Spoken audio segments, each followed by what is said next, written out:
ददुआ का नाम सुना है आपने? हाँ। 35 साल तक बुंदेलखंड में राज किया उस डकैत ने, पटेलों के नाम पर। कोई सरकार उसको छूती नहीं थी, कोई सरकारी सड़क नहीं बन सकती थी, कोई सरकारी हैंडपंप नहीं लग सकता था। तेंदुपत्ता जिससे बीड़ी बनती है वो सबसे बड़ा केंद्र था और सरकार की बोली लगती थी उसके ठेके पे, लेकिन कोई भी तेंदुपत्ते की पत्ती दिए बिना, कमीशन दिए बिना कोई सरकारी टेंडर वहां उठ नहीं सकता था। वो था ददुआ, जिसको मायावती ने मरवाया बाद में। उसका भाई सांसद बना, उसका बेटा विधायक बना, डकैत का। ये है उत्तर प्रदेश। बेहमई कांड जब हुआ है, फूलन देवी ने 21 लोगों को, खासकर ठाकुरों को, हालांकि वो सब ठाकुर नहीं थे, उसमें एक धानुक था, एक मुसलमान था और एक शायद पासी भी था, धोखे में मर गए थे वो। जब मारा तो Mulayam Singh was the leader, जो बेहमई में धरने पर बैठे थे कि फूलन देवी और उसके पूरे गैंग को गिरफ्तार किया जाए। और वही मुलायम सिंह थे जिन्होंने फूलन देवी के सारे मुकदमे इस शासनादेश के साथ वापस लिए थे कि जनहित में फूलन देवी के सारे मुकदमे वापस लिए जाते हैं, और फूलन देवी को मिर्जापुर भदोही से सांसद बनाया था उन्होंने। डकैत, बताइए। अभी मैं डकैतों की बात कर रहा हूं, माफिया पे तो आया ही नहीं। हाँ। अब आइए, ब्रजेश सिंह, बिल्कुल, मुख्तार अंसारी, अतीक अहमद, रिजवान हैदर, मेरठ का वो जिसका अंगूठा कट गया था, हाजी, मैं नाम भूल रहा हूं जी, नाम गिनाता चला जाऊंगा, नाम आप गिनते गिनते थक जाएंगे। ये जो लोग थे ना, इनको पॉलिटिकल खद्दर पहनाया क्यों जाता था? इसको ऐसे पहनाया जाता था, इसको मैं कैसे बताऊं आपको, कि जैसे आप चकदे फिल्म बनाइए और चकदे में नवाजुद्दीन को हीरो बना दीजिए, तो वो फिल्म भी 12-15 करोड़ में बन जाएगी और वो बिजनेस भी उसका 30-35 करोड़ कर लेगी। लेकिन जैसे ही चकदे में शाहरुख खान आता है, वो फिल्म अपने आप 100-200 करोड़ की हो जाती है। अब इसको उदाहरण समझते हुए आप समझिएगा कि जब एक अतीक अहमद इलाहाबाद से लड़ता है, तो इलाहाबाद के आसपास की कम से कम 1.5 दर्जन सीटें उसके प्रभाव में आती हैं। क्योंकि अगर वो माफिया जाके कहता था वोट देगा है नेताजी का, किसकी औकात है जो नहीं देगा।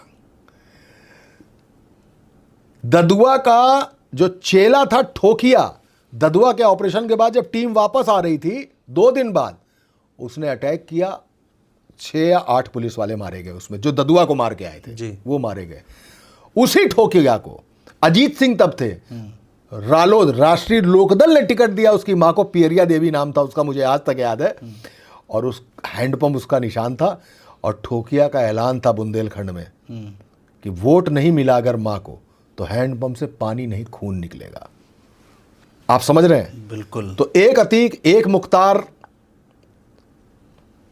एक ब्रजेश सिंह जब कहीं लड़ते थे तो आसपास की 12-15 सीटों की गारंटी होती थी, और विधानसभा या लोकसभा में सीटें चाहिए होती थी साम दाम दंड भेद से।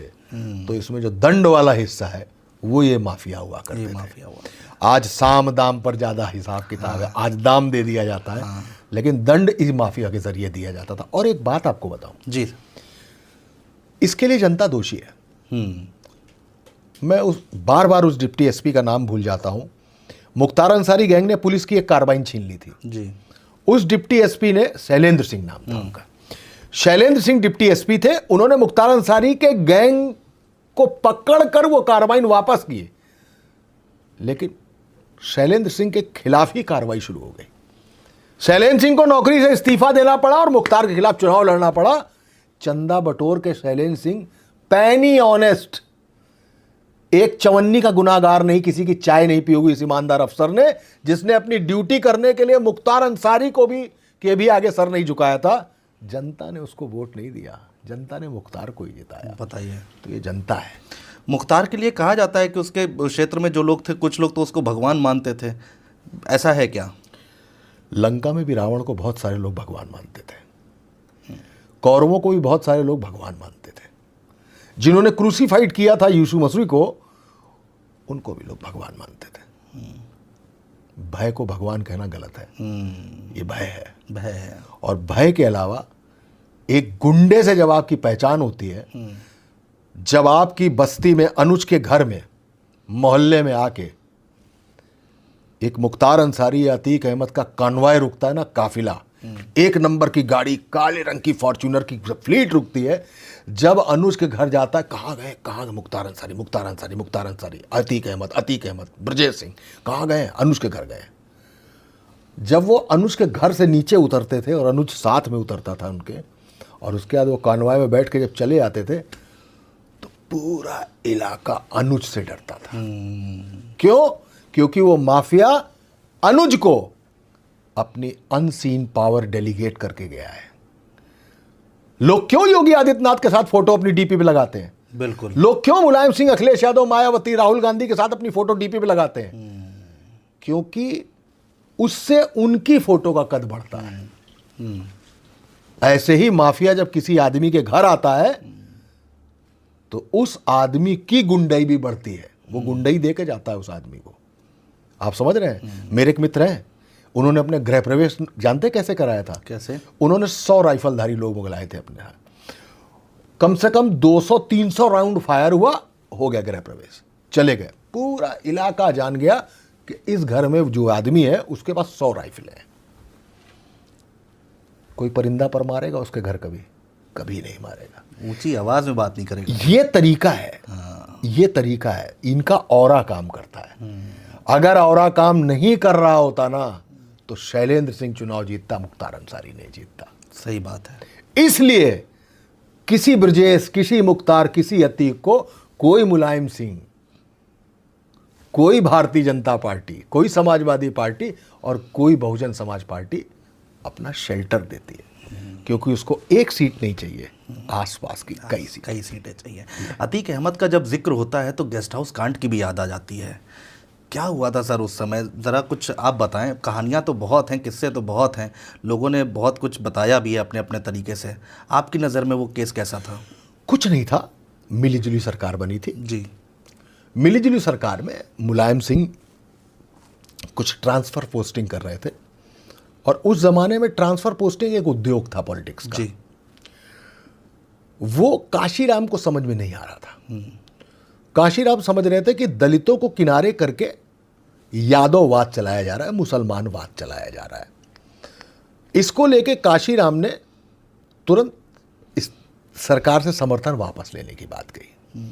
जब सरकार से समर्थन लेने की वापस के लिए मीटिंग हो रही थी गेस्ट हाउस में, उस वक्त समाजवादी पार्टी के तमाम विधायक, तमाम नेता, अतीक अहमद, इन सब लोगों ने गेस्ट हाउस पर हमला किया। विधायकों को अगवा किया गया, उनके संग मारपीट की गई। गेस्ट हाउस के एक कमरे में 5 मीरा माई मार्ग पर था, उसके एक कमरे में मायावती बंद थी, वहां उनके कपड़े फाड़े गए, गैस का सिलेंडर फोड़ा गया।